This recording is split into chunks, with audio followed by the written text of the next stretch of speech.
नमस्ते, मैं डॉक्टर जोशी पांडा। आज वर्ल्ड HIV डे है, तो चलिए जानते हैं HIV के बारे में कुछ नई और पुरानी बातें।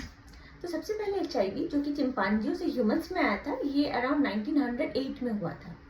उसके बाद जो पहला केस है जो ह्यूमन सैंपल में पाया गया है वो 1959 के अराउंड पाया गया है, वो भी अफ्रीका में, कॉन्गो नाम का जगह है। फिर 1981 में पहली बार इसे एक बीमारी बोल के जाना गया कि HIV एक बीमारी है।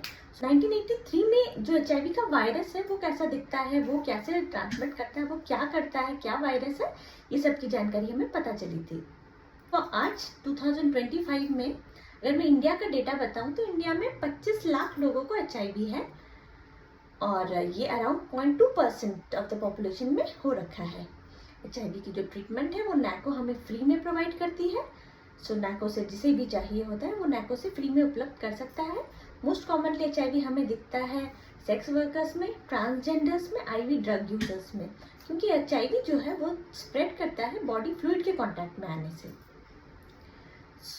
हमेशा प्रिवेंशन बेटर देन क्योर रहता है। किसी भी आप हाई रिस्क स्टेट में जा रहे हैं तो आपको प्रिवेंशन, प्रोटेक्शन हर चीज़ का इस्तेमाल करना है।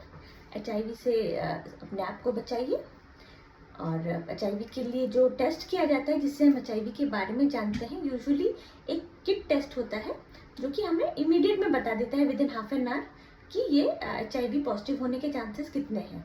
अगर वो पॉजिटिव आता है तब हमें वायरल लोड के बारे में जानना रहता है, फिर हम क्वांटिटेटिव टेस्ट करके उसके लोड के बारे में जानते हैं। और HIV में इमीडिएट इफेक्ट कुछ नहीं होता, क्योंकि HIV जो बीमारी है वो हमारे T सेल्स को इफेक्ट करती है।